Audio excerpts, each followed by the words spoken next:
Alors que je suis en train de prophétiser ici, j'entends le cri d'un enfant qui pleure. Mais entre les bras des criminels, c'est côté du fleuve. Le fleuve Maloukou là-bas. Ils attendent un pirogue la nuit pour traverser. Mais maintenant, j'envoie les anges se transformer en policiers. Les arrêter au nom de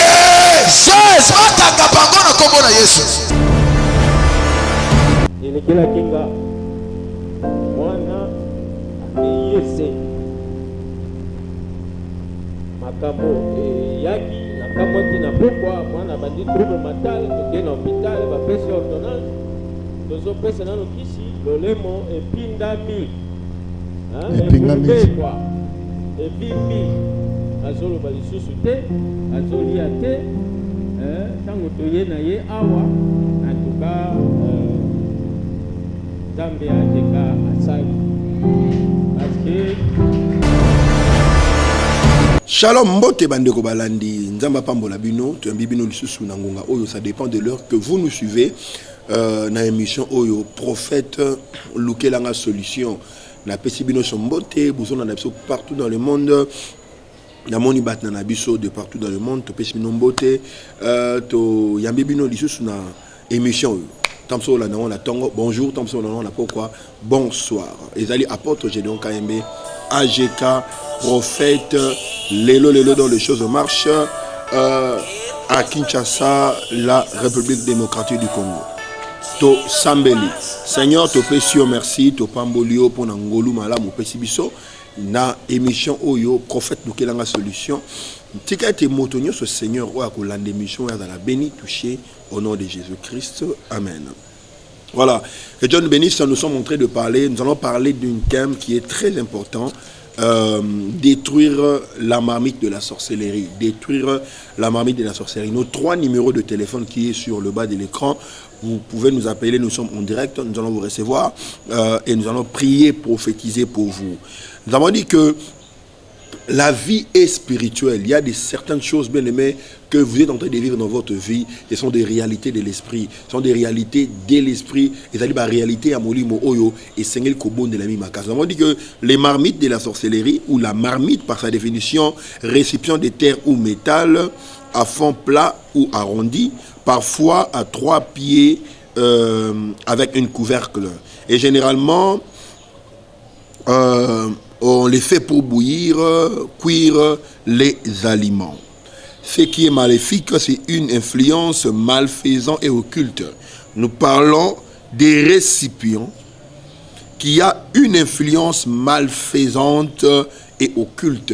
Les marmites de la sorcellerie, ce sont des récipients qui ont des influences malsaines et nuisible, occulte, te belé, s'en sortir parce que na katia ba marmite de la sorcellerie.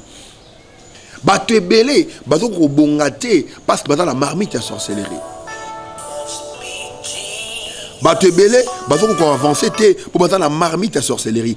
Te belé, réussir na vie parce que na ces influences ya nzungu ya kindoki. Nous sommes en direct, ne nous appelez pas encore, nous allons recevoir tous les appels. Mais de tout parler dans la part en mais ils en ont belé subir la réalité. Combien de fois botolo mukanda? Combien de fois peso mukanda botolo mukanda? Combien de fois bien aimé on t'a donné cet document et on t'a ravi? Parce que bien aimé, tu fais partie, tu es dans une récipient bien aimé malfaisant et occulte qui provient de la famille. Nous allons lire la parole de Dieu. Vraiment, nous allons commencer dans Psaume chapitre 11, le verset 3. Psaume 11, le verset 3. J'ai lu au nom de Jésus, Psaume chapitre 11, le verset 3. Quand les fondements sont mauvais, que ferait le juste? Quand les fondements sont mauvais, que ferait le juste? Verset 3. Quand les fondements sont mauvais, les justes, que ferait-il?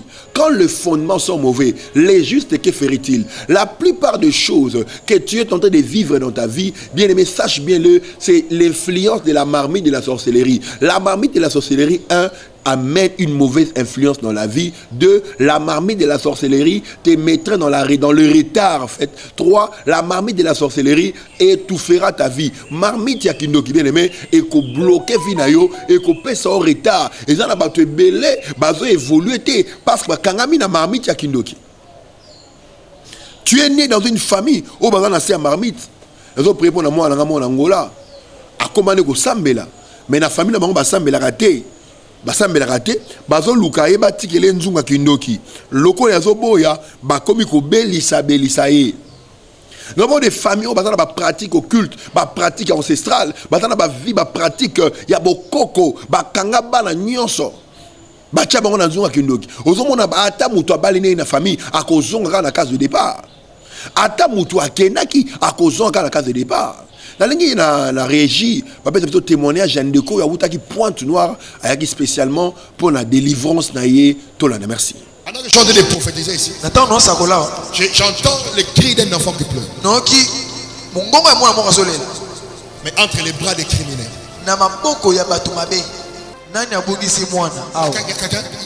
Elle est là. Elle est là. Azali. Bête la colombe beaucoup. Acclamez très fort. Jésus. Tu as perdu un enfant. Il a quel âge? Azal a 25 ans. C'est côté du fleuve. Le fleuve Maloukou là-bas. Ils attendent un pirogue. La nuit pour traverser. Mais maintenant, j'envoie les anges. Se transformer en policier. Les arrêter au nom de Jésus. Demain, à 17h, vous aurez un coup de fil. Le bas main 3 fois. Amen, amen, amen. Mettez la colombe pour ma casse. Jésus.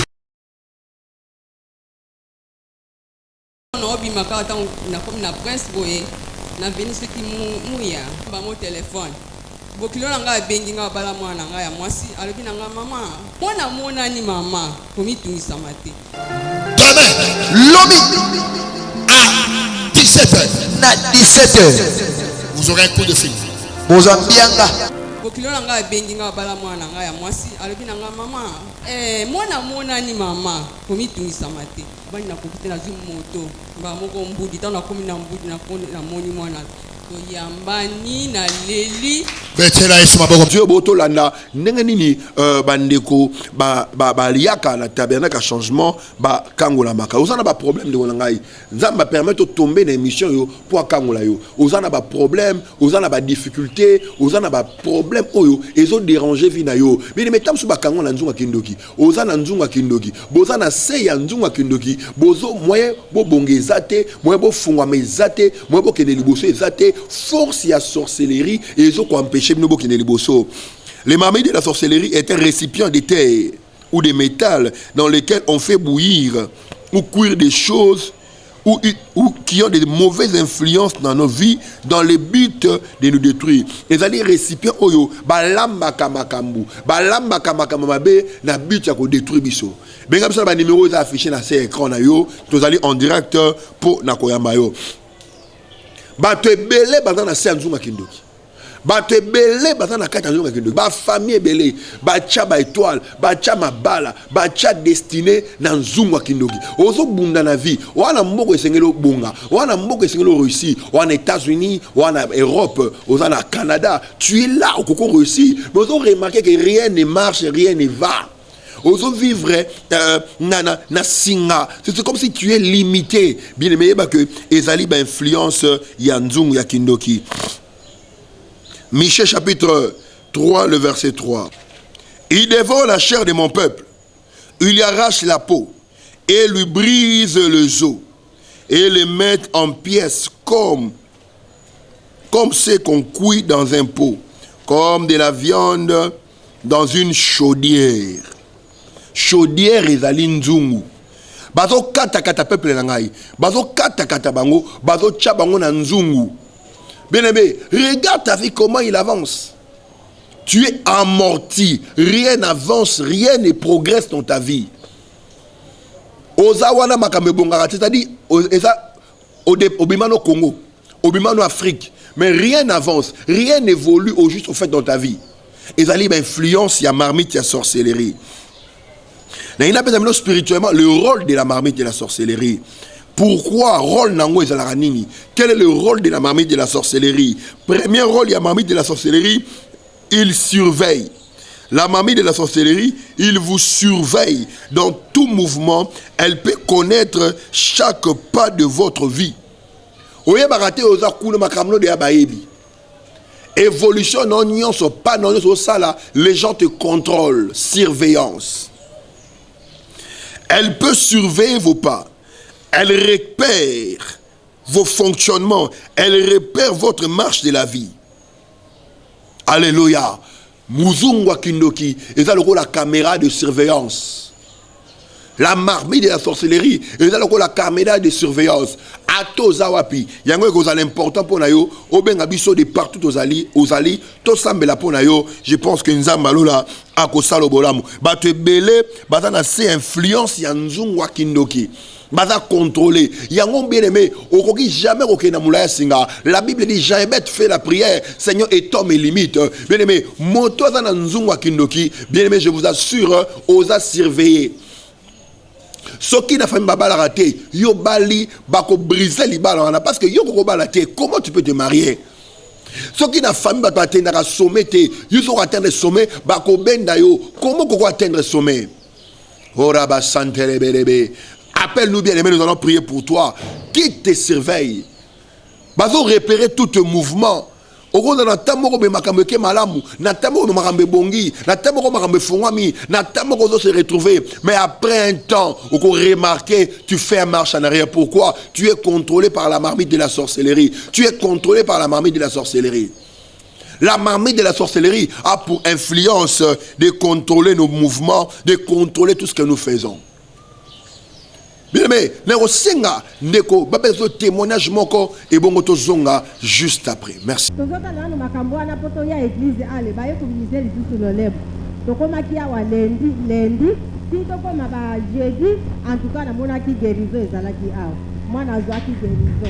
Amen. Avec un problème, il y a trouble mental. Oui.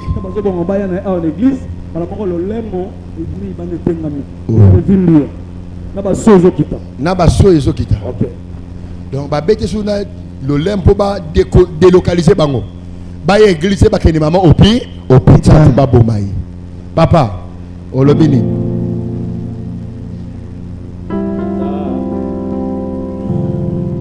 Ça passe bien.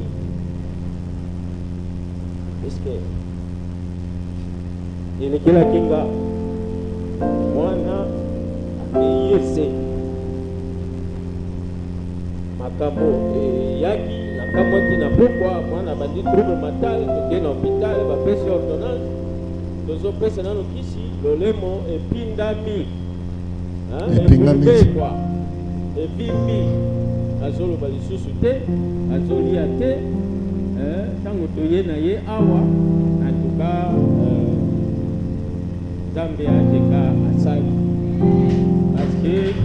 gloire à Dieu bien aimé, beaucoup de gens ont souffrir.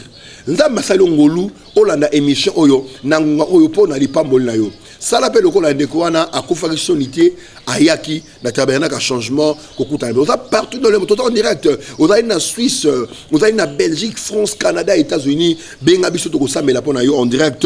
Ezali émission prophétique, il y a prière et délivrance to ko samela pona. Tu dis que premier rôle il y a nzungwa kindoki, ezali surveillance, bazo surveiller ba pana yo, bazo contrôler tout ce que tu fais, bazo contrôler ozo sala, ba contrôler ba mouvement na yo. Et il contrôle tout ce que tu fais. Vous aurez remarqué que tu as fait 30 ans en Europe, tu as fait 20 ans aux États-Unis, tu as fait 10 ans en Suisse, mais tu as la vie.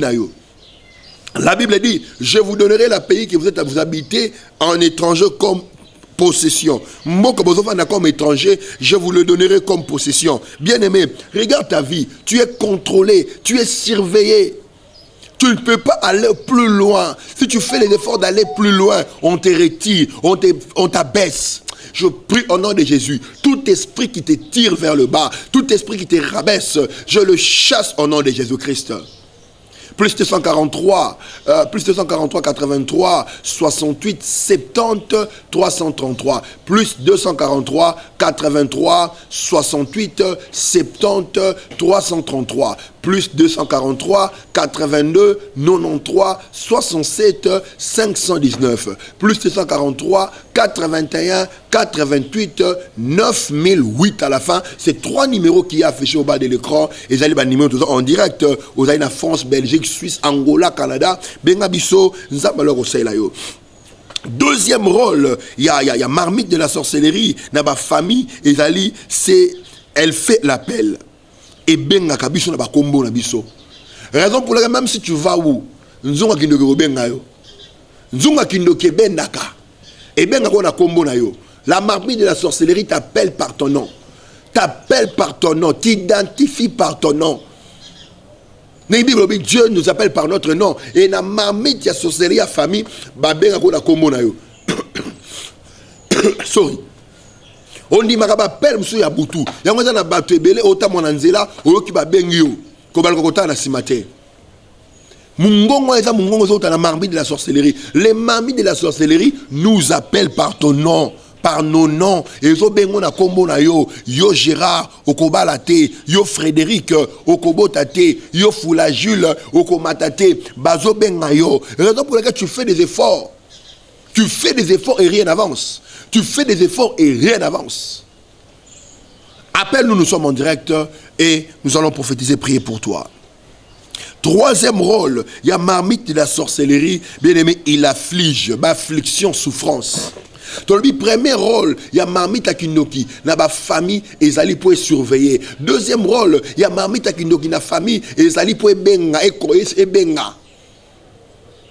Bah rendez-vous, bah réunion. Mais faites très attention. La banquinzondi, bah tissani, de choses pareilles.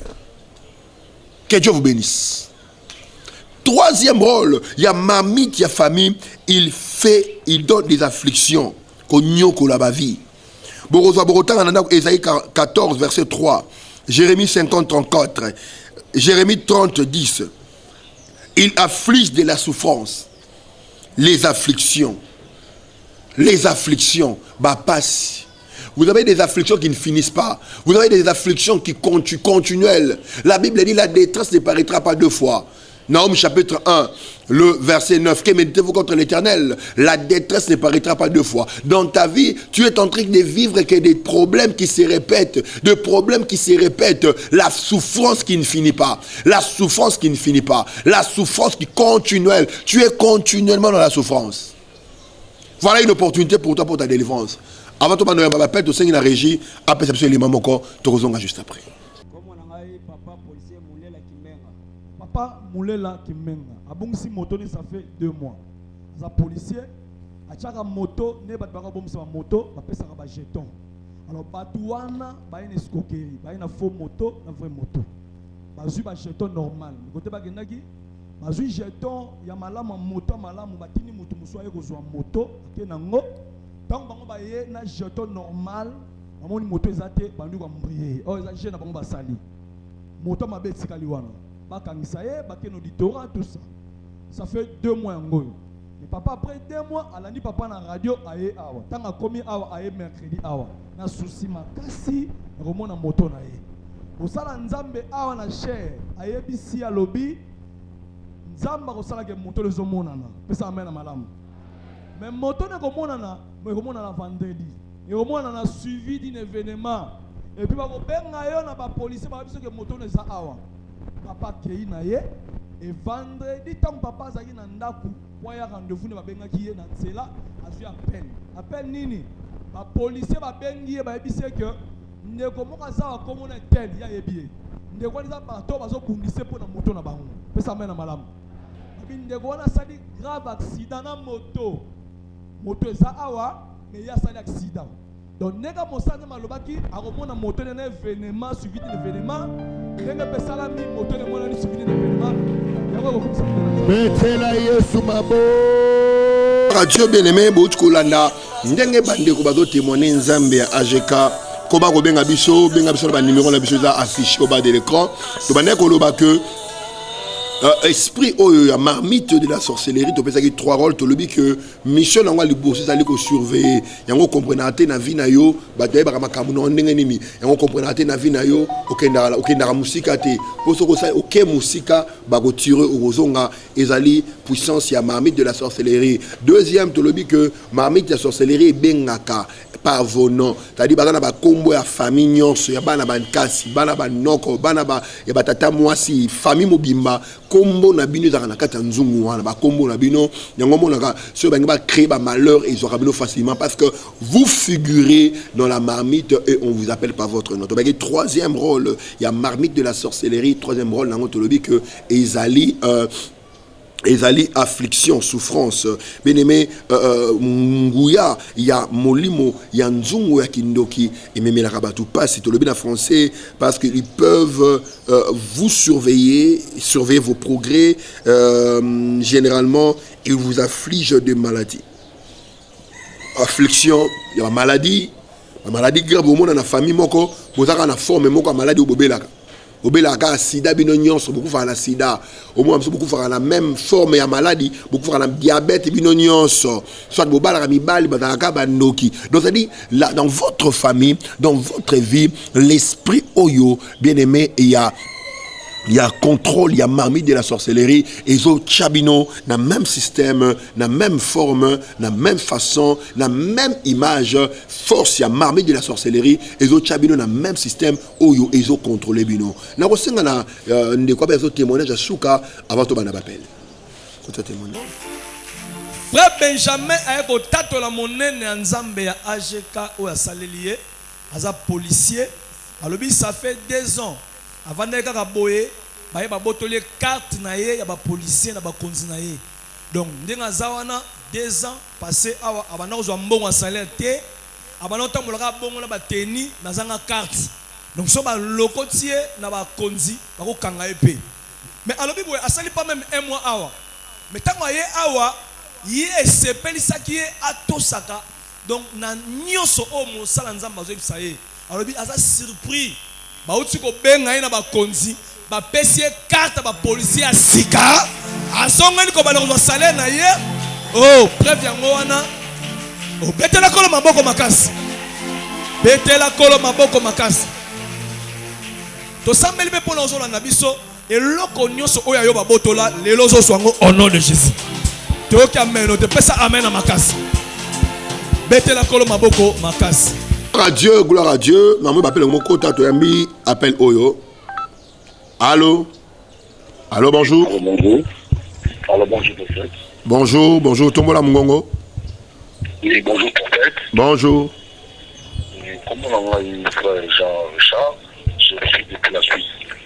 Depuis la Suisse, oui, Nazoka. En tout cas, je veux que pour le bataille, pour la Guinée. Non, le bali, le bamoko pour Nayo. Mais pendant que Mungongo na yo, nzamba zolo balanga il faut bon de la mingi makas parce que aux en vie instabilité, c'est ça. Oui, exactement. Azomona tout ce que tu fais ne tient pas et puis ba péché ordre de quitter. Exactement. Ba boto la ko mukanda. C'est ça, prophète. Exactement. Mais ça fait 3 ou 4 jours au te ko lota oncle la bino mo zo bisayo yo to ko la sa yo pe fo zonga ka awa. Oui, prophète, oui, c'est ça. Ok. Juste après émission, ben abiso na repose sur le service.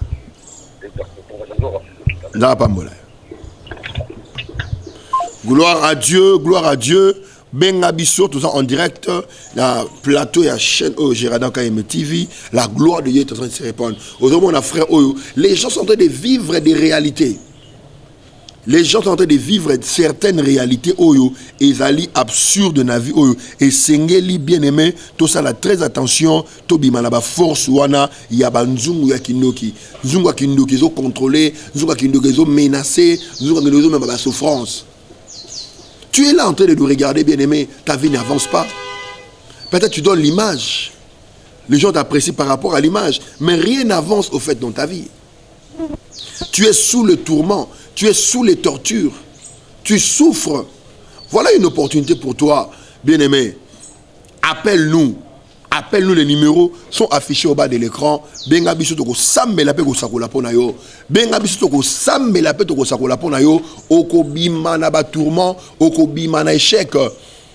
Au nom de Jésus-Christ, je te libère de la marmite de la sorcellerie. Au nom de Jésus-Christ, je libère ton nom de la marmite de la sorcellerie. Au nom de Jésus-Christ, je libère ton nom de la marmite de la sorcellerie. Sois libéré au nom de Jésus.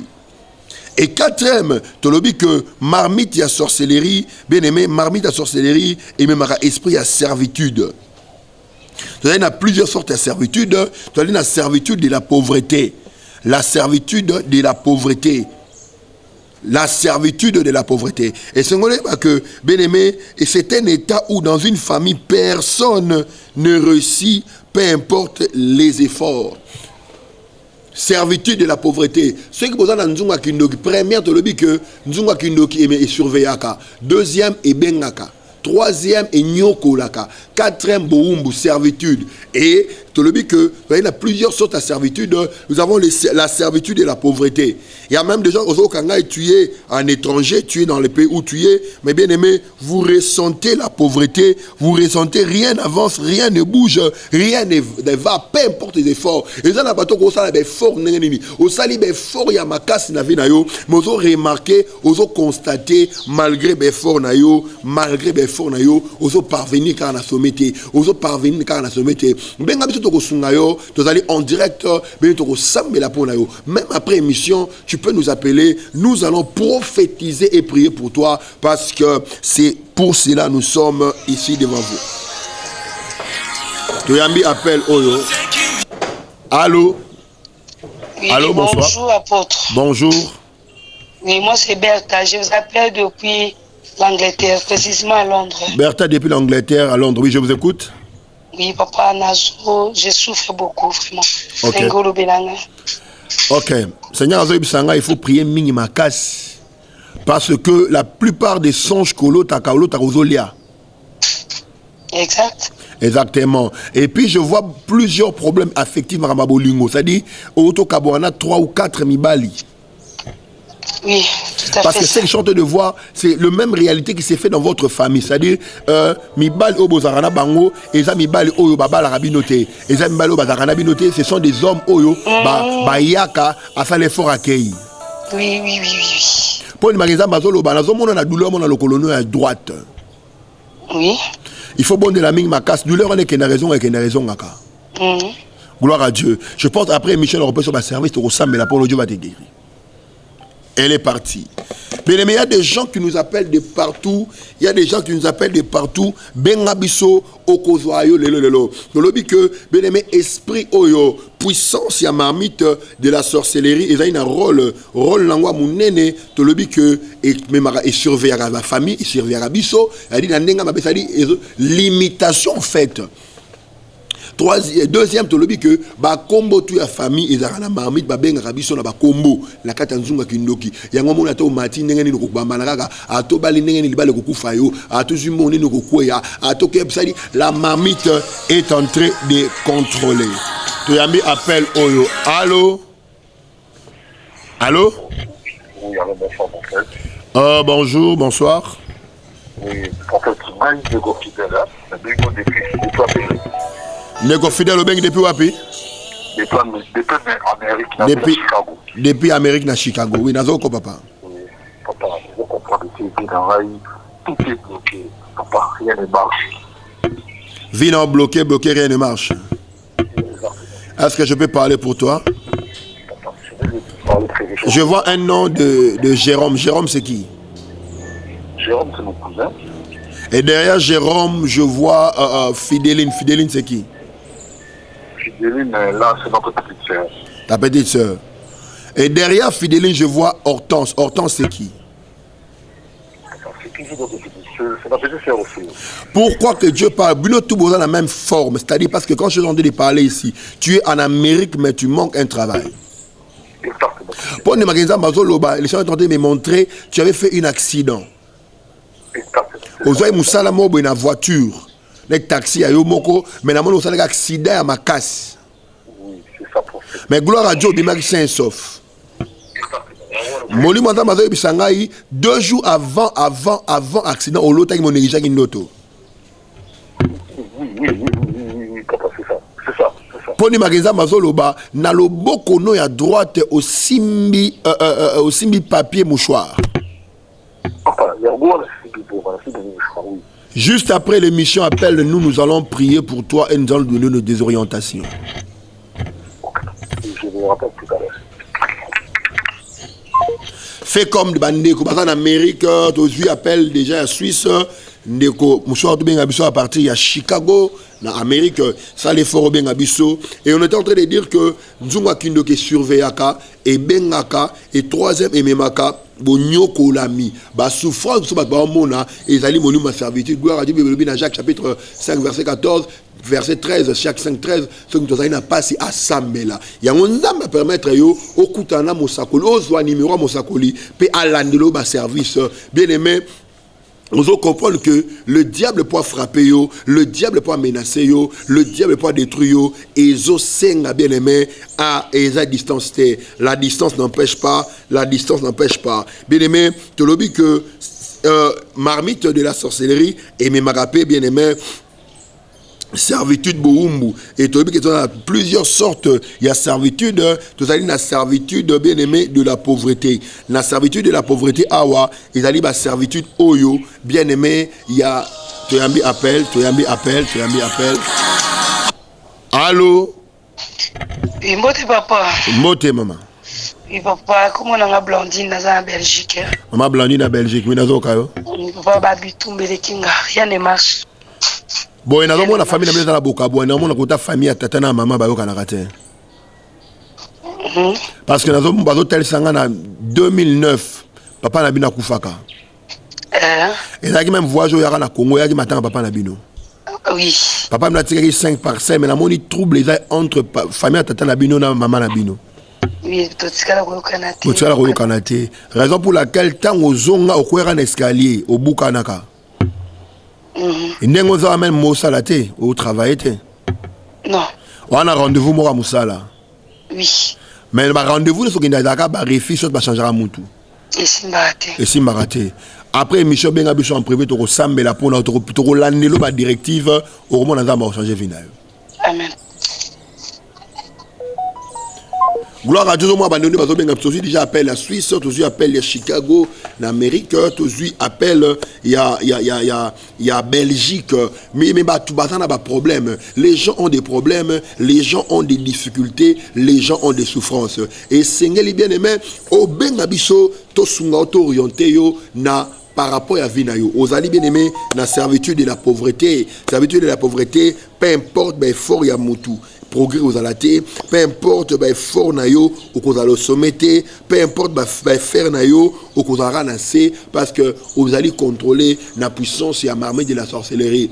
Qu'est-ce que tu attends de faire comme d'autres frères qui nous appellent et la grâce prophétique est là. Nous sommes en train de prier pour les gens et de prophétiser pour les gens. Nous avons un groupe de prière que nous faisons, Tolandela Rabatu et Makambu et Zalaka et Belé Amalamu.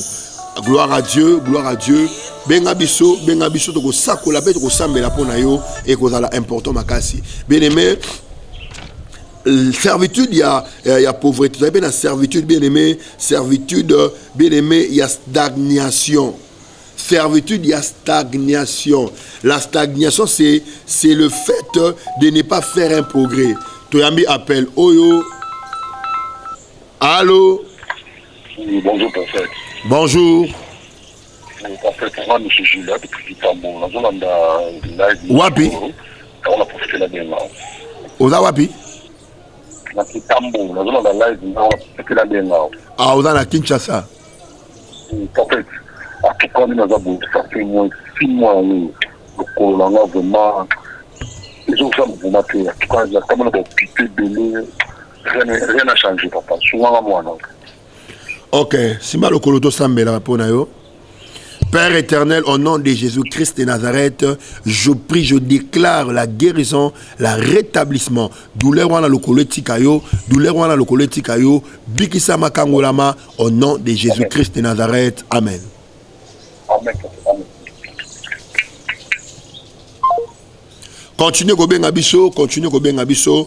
Tozali na plus 243 83 68 70 333 plus 243 82 93 67 519 plus 243 81 88 9008 ba numéro 900 benga biso sur WhatsApp ou appel normal. Tozali disponible pour na ko aider bino pour na ko soutenir bino na ba prière. Tozali la appel benga biso to lebi que tozali na stagnation, il y a servitude de la stagnation, c'est-à-dire peu importe le progrès. Tu as mis appel Oyo, tu as mis appel Oyo. Allô, bonjour. Oui, salut, pasteur. Oui, salut, salut. Oui, c'est Madame Micheline. Madame Micheline, oui, de Zokao. Oui, je suis en France. La France, ok, merci beaucoup, madame. Que puis-je faire pour vous? Oui, je voulais simplement que vous parlez aussi pour moi. Que je parle pour vous. Voilà. Le plus grand problème que vous avez sont des problèmes affectifs. Il y a bolingo, maman bolingo, simbate. Et puis tant le ba awa na zomo na ba talisanga ba vancho na kiti moko kuyi. A dit à chaque fois tu entres dans l'entrepreneuriat ozonga kasi masadi okuyaka. Rien que tu fais ne peut se réussir ou aboutir. Et je vois de mauvaises finalités marmingo bandaka et simbarate. Oui. Yami balenza ba talisanga yi boyi. Est-ce que je peux parler en profondeur pour toi? Oui, avance papa. Oui. Na zomo na bazo talisanga, tu avais investi mbongo moko boye na ba ferme na Congo. Exact, oui. Mais mbongo na ba escroquer pe ti lelo récupérateur le moti. Attends le côté. Donc tout ce que tu fais ne réussit pas, ne marche pas. Juste après émission benga biso toko landelo ba service et puis parce que tant on a lo ba awa ba pesanga kombo ya Jean-Jacques ou Akati Mandele besanda là-bas. Voilà, gloire à Dieu. Koba Benga Bisso.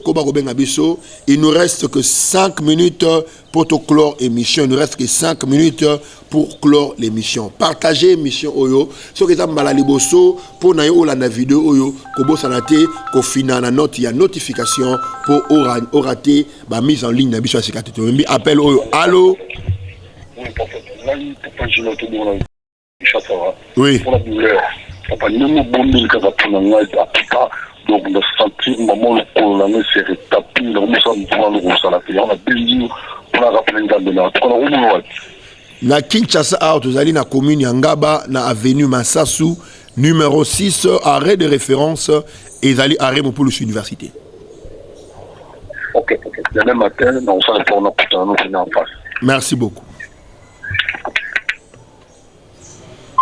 Nous avons un Dieu de maintenant, gloire à Dieu pour le témoignage. Et le frère avait une forte douleur dans le colo, mais à Bengi Bisso, Dieu lui a guéri tout de suite et sur place. Nous en glorifions Dieu. Osa la maladie, osa la problème partout, aux allez étouffer, aux allez la difficulté. C'est ça l'opportunité que Dieu t'a donnée. Il y a vraiment un mot Nzambe. Bien aimé, l'abbé dit confiez voir l'éternel, vous serez affermis, mais en ses serviteurs, le prophète, vous réussirez. Appelle-nous. Les numéros sont affichés au bas de l'écran. Prière que ça les mapona yo suivi et kozala to kolanela yo okotato la peu ko témoigner faveur ya Saint-Esprit okotato la peu ko témoigner faveur ya Saint-Esprit comment chuter dans émission comment chuter to lebi que marmite de la sorcellerie et dans le rôle ya ko surveiller bino et benga ka ba comme parce que ba comme la mise en 24 nzungu. Troisième, ils ont un rôle, il y a Nyokola. Quatrième, ils ont un rôle, il y a Chabino Naboum, il y a servitude, il y a pauvreté. Peu importe, il faut ya Moutou, Oko, Matate au sommet. Et tout le but, tu as une servitude, il y a Vaga, il y a stagnation. Tu as mis appel Oyo. Allô, bonjour. Oui, bonjour, pasteur. Bonjour, madame. C'est maman Niclette. Maman Niclette Nazokao. Je suis ici à blessé à Lubumbashi. Pardon, madame. Naza na Lubumbashi, papa. Na Lubumbashi, Congo, Lubumbashi. Zama pas molo, maman. Oui, na bengio parce que nazo na landi au moi mikole belé. Oui. Mais le na sepele na benga yo parce que ah, olandi biso mikole belé, il na poso benga biso. Papa na problème à fécondité. Ça fait plus de 15 ans. Ça fait plus de 15 ans. Est-ce qu'on dit manza mais pas c'est temps na yo ka eloko zolo ba oyo. Boli manza bazo bisangai, boza 3 personnes na famille na bino o boza na même cas. Oui. Nazomona na ndaku na oboko la Joyce azali moi na petit frère mais petit frère na bala te na 3 bana. OK. La famille na bino ba tutu ba bala ba bota raté mais o ba balite bazo bota. Oui. Effectivement. Donc, raison pour la réalité à marmite de la sorcellerie. Benga biso après émission, tu as un service, puis tu as un Merci. Ça va pas bon. Gloire à Dieu, bande bazo benga, bazo so ba prophétie na bango en direct et puis tu as la prière. Bien aimé, nous avons une opportunité. Nous avons une opportunité. Vous avez partout dans le monde. Vous avez partout dans le monde une chaîne de sensations surnaturelles. Tu as appel Oyo. Allô? Allô? Allô?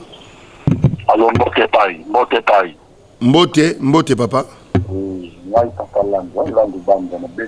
Tozo kate papa mamozoloba. Ngai papa Landu la bengi depuis Angola. Papa Landu. Papa Landu na Angola nzamba pambola yo lingi nzamba seloni.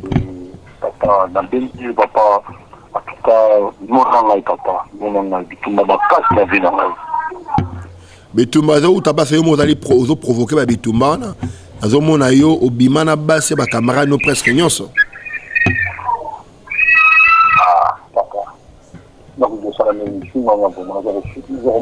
D'abord, il faut se repentir. Il faut se repentir. Ne barossa et l'oba prière. Numéro ka obenga privé de cela.